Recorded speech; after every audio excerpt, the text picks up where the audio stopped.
महाराज अम्बरीश ने कहा कि आप हमसे क्षमा मत मांगिए, आप ऋषि हैं। महाराज अम्बरीश भक्त थे।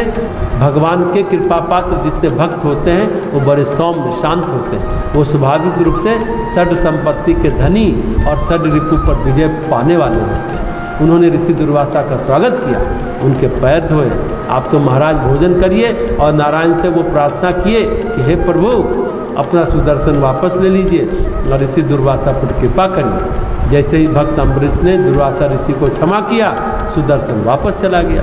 ऋषि दुर्वासा का अभिमान टूटा। उनको समझ में आया कि केवल तपश्चर्या करने से, केवल भूखे रहने से, केवल व्रत उपवास करने से साधना नहीं होती। साधना होती है आत्मनियंत्रण से, साधना होती है दम का पालन करने से। ये भरत जी की साधना है। उनका आत्मनियंत्रण, उनका स्वयं पर स्वामित्व नहीं छूटा। अपयश है तो उन्होंने कहा इससे मुझे डर नहीं, डरू न मोहि जग कहीं की पोचू। इसका डर नहीं कि जगत मुझे क्या कहता है, इसका डर नहीं कि मुझे परलोक में कौन सा नरक मिलेगा। भक्त के लिए नरक क्या और स्वर्ग क्या। जहाँ उसे भगवान रख दे वही उसके लिए वैकुंठ लोक है। जहाँ भगवान उसे रख दे वही उसके लिए कैलाश है। जहाँ भगवान उसे रख दे वही उसके लिए काशी है, मथुरा है। उसको इस बात की परवाह ही नहीं है कि उसे कहाँ रखा गया। ये तो रखने वाला जाने कि उसे कहाँ रखा गया और क्यों रखा गया। उसको कोई परेशानी वहाँ रहने से नहीं है। भक्त वो होता है जिसमें अभिमान नहीं होता, जिसमें अभिमान शून्य होता है और समर्पण पूर्ण होता है। अभिमान की शून्यता और समर्पण की पूर्णता जहाँ है, भक्त वही होता है। भक्त का अपना कोई संकल्प नहीं होता, उसकी अपनी कोई चाहत नहीं होती।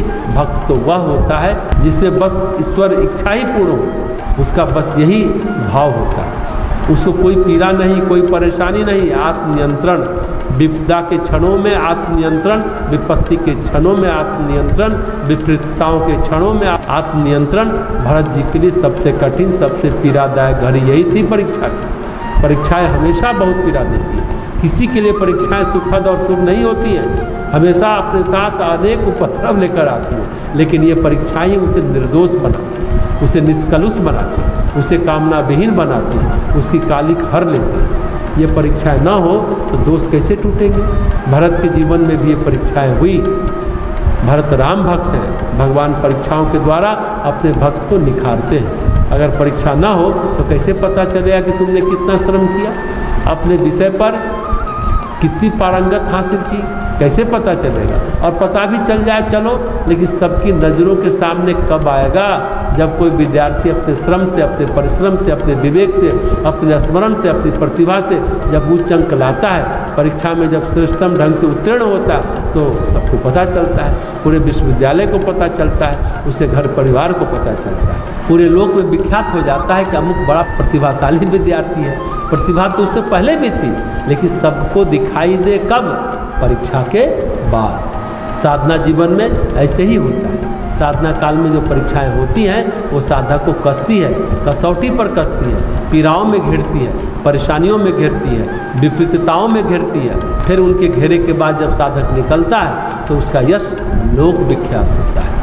लेकिन उस अवधि में उसके दम की, उसके आत्मनियंत्रण की कड़ी परीक्षा होती है। दूसरों पर विजय पाना आसान है, दम लेकिन दूसरों पर विजय नहीं है, आत्मविजय है, स्वयं पर विजय है। एक कहानी है, बड़ी प्यारी सी कथा है। ये कथा महाराज विक्रमादित्य के जीवन की है। उज्जैनी के सम्राट थे विक्रमादित्य और उनके मंत्री थे बैताल भट्ट, उनके मंत्रिमंडल के प्रमुख थे। कई बार लोग कहते हैं कि विक्रम बैताल कोई बैताल रहा होगा जो विक्रमादित्य के पीठ पर लदा रहता था, ऐसा दिखाते भी हैं। बैताल रहा होगा या नहीं रहा होगा ऐसा मालूम नहीं। उनके मंत्री जो थे उनका नाम बैताल भट्ट था। बहुत चतुर, बहुत बुद्धिमान, बहुत प्रतिभाशाली और बहुत क्रोधी और अभिमानी भी। अगर वो कुपित हो जाए तो कितने राजाओं के सिंहासन कांप जाते। उनकी कूटनीति के सभी कायल थे और उनके कारण विक्रमादित्य महाराज का राज्य विस्तार पाता जा रहा था। लोग उनका रहस्य नहीं पाते थे कि ये बैताल भट्ट सोचता क्या है, करता क्या है। नित्य नई योजना बना लेते थे और फिर कहीं चढ़ाई कर देते थे, फिर स्वराज पर उज्जैन का अधिकार हो जाता था। बैताल भट्ट ये सब करते करते थक गए। एक दिन विक्रमादित्य ने कहा कि हम लोग बहुत कुछ कर चुके, कुछ अपने बारे में भी सोचना चाहिए। पल पल का क्रोध, पल पल का अभिमान, आज हमारे पास सामर्थ्य है तो किसी पर विजय हासिल कर दो। कितना उचित है ये महामंत्री।